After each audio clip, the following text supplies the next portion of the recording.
टाटा की सबसे कीमती कंपनी, जिसने 30 साल तक भारतीय निवेशकों को अमीर बनाया, एक साल में 33% गिर चुकी है। और हैरानी की बात, कंपनी का मुनाफा रिकॉर्ड पर है। टीसीएस की ये पहली हर भारतीय निवेशक को समझनी चाहिए। आंकड़े देखिए, पिछले जून में टीसीएस का शेयर 3500 रुपए के ऊपर था और आज करीब 2150 पर है। 3 जून को तो कोविड के बाद की सबसे बड़ी एक दिन की गिरावट आई, पूरे 8%। पर कंपनी के नतीजे देखें तो कहानी बिल्कुल उल्टी है। ऑपरेटिंग मार्जिन 25%, 4 साल में सबसे ऊंचा, लगातार 3 तिमाहियों से बढ़त और $9 अरब से ज्यादा की नई डीलें। तो गिरावट क्यों? वजह है एआई का डर। बाजार को लगता है कि जो काम टीसीएस के लाखों इंजीनियर करते हैं वो कल एआई कर देगा। चेयरमैन चंद्रशेखरन खुद मानते हैं कि पूरी आईटी इंडस्ट्री 35 से 40% गिरी है। इस डर को चिंगारी दी फरवरी की एक घटना ने। एक एआई कंपनी ने दिखाया कि उसका टूल बैंकों का पुराना सॉफ्टवेयर खुद ठीक कर सकता है। उसी दिन आईबीएम का शेयर 25 साल में सबसे ज्यादा गिरा, $31 अरब साफ। साथ में टीसीएस और इन्फोसिस भी लुढ़के।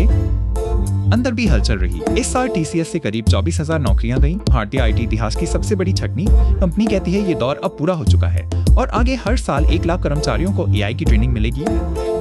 अब नक्शे पर पूरा साल देखिए। 3500 से शुरू, फिर महीने दर महीने ढलान। फरवरी में आईबीएम वाला झटका, मई में 52 हफ्तों का निचला स्तर और 3 जून की बड़ी गिरावट। यह है डर की तस्वीर, नतीजों की नहीं।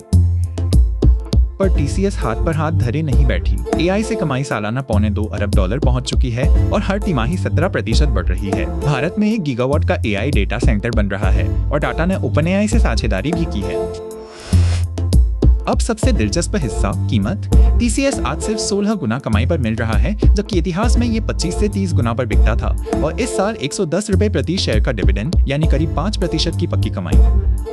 राय बंटी हुई है। 43 में से 29 एनालिस्ट खरीदने की सलाह देते हैं। औसत टारगेट करीब 2900 रुपए, यानी 26% ऊपर। पर छोटे निवेशक बनते हैं। कोई कहता है शुक्र है निकल गया, तो कोई कहता है सोया हुआ हाथी अब जागा है। तो रिसर्च का सार क्या है? लंबी अवधि के लिए ये डीप वैल्यू दिखता है, पर एआई का जोखिम असली है। जानकार कहते हैं एक मुश्त पैसा मत लगाओ, धीरे धीरे एसआईपी की तरह खरीदो, डिविडेंड का फायदा लो और हर तिमाही एआई से कमाई का आंकड़ा जरूर देखो। ध्यान रहे, ये निवेश की सलाह नहीं है, सिर्फ 10 जून तक की रिसर्च का सार है। हर फैसला अपनी समझ और सेबी रजिस्टर्ड सलाहकार से पूछकर कीजिए। अपनी राय कमेंट में बताइए और निवेश का नक्शा को फॉलो करना मत भूलिए।